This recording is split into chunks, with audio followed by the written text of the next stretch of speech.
अंदाज नया, माध्यम नया, पॉलिटिक्स वाला। आओ राजनीति करें।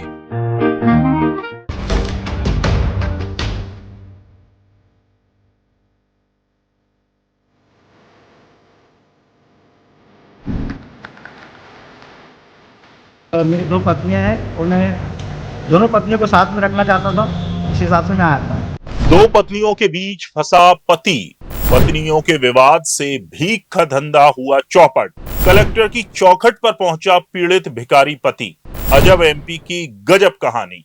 नमस्कार, आप देख रहे हैं पॉलिटिक्स वाला। मैं हूं राशिद अहमद खान। हर रोज किस्से कहानियों में आपने एमपी की अजब गजब कहानी देखी और सुनी होगी, लेकिन खंडवा में जन सुनवाई के दौरान ऐसा मामला सामने आया जहां भिखारी और उसकी पत्नी के बीच आई दूसरी पत्नी। जी हां, खंडवा कलेक्ट्रेट में जन सुनवाई में एक अनोखा मामला देखने को मिला, जहां नेत्रहीन दिव्यांग भिक्षुक शफीक ने जन सुनवाई में पहुंचकर खंडवा कलेक्टर को फरियाद लगाते हुए कहा कि सर, मेरी दो पत्नियां शवाना और फहमीदा के बीच आए दिन विवाद होता रहता है, जिस कारण मेरे भीख मांगने के कारोबार में असर पड़ रहा है। उसने कहा कि मुझे दोनों पत्नियों को साथ रखना है, लिहाजा उन्हें जिला प्रशासन की टीम समझाइश दे। भिखारी शफीक ने जब खंडवा कलेक्टर से ये कहा कि मैं दोनों पत्नियों को एक साथ पाल सकता हूं, तब पूरी जन सुनवाई में इस भिखारी पर तरस आने की बजाय लोगों ने उसे हैरत भरी निगाह से देखना शुरू कर दिया। जिस दौर में लोग एक पत्नी के साथ सुखी नहीं रहते, वह नेत्रहीन दिव्यांग भिखारी एक साथ एक छत के नीचे दो पत्नियों को रखने की दिलेरी की बातें कर रहा था। समस्या ये आ रही है, पहले ससुराल वाले बोल रहे नहीं भाई, कुछ ना कुछ करना पड़ेगा, या फिर इसको छोड़ना पड़ेगा, पहली वाली छोड़ना पड़ेगा, या फिर दूसरी वाली छोड़ना पड़ेगा। और पहली वाले को अपन कैसे छोड़ नहीं सकते सर, उसके साथ अपनी एक लड़की है, छोटी सी 2 साल की बच्ची हो। दूसरी वाली अपने कहने का मतलब अपने चक्कर में बच्ची का भविष्य खराब होगा। दूसरी वाली भी अंधी है क्या? हाँ, दूसरी वाली ब्लाइंड है सर। अच्छा, तो कितना मिलके दोनों पति पत्नी कमा लेते हैं आप लोग?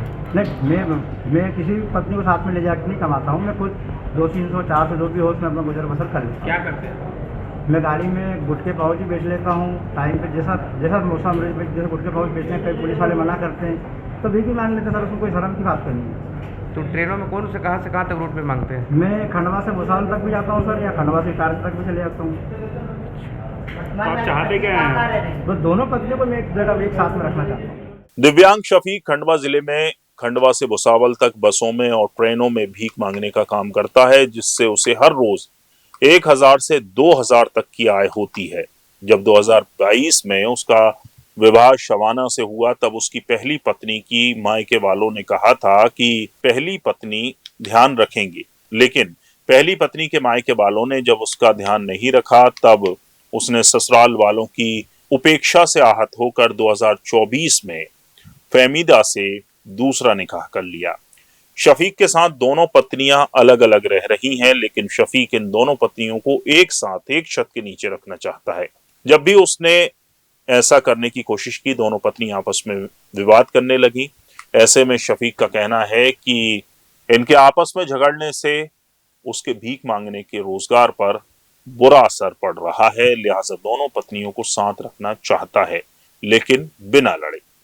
खंडवा कलेक्टर ऋषभ गुप्ता ने उसकी अर्जी सुनकर मामला महिला और बाल विकास विभाग को भेज दिया है। विभाग अब पत्नियों को समझाकर विवाद सुलझाने की कोशिश करेगा। हालांकि ये फरियाद जन सुनवाई में मौजूद लोगों के लिए भी चर्चा का विषय बनी रही। पूरा वीडियो देखने के लिए शुक्रिया। वीडियो पसंद आया हो तो लाइक कीजिए, शेयर कीजिए और ऐसी ही दिलचस्प खबरों के लिए देखते रहिए पॉलिटिक्स वाला। नमस्कार।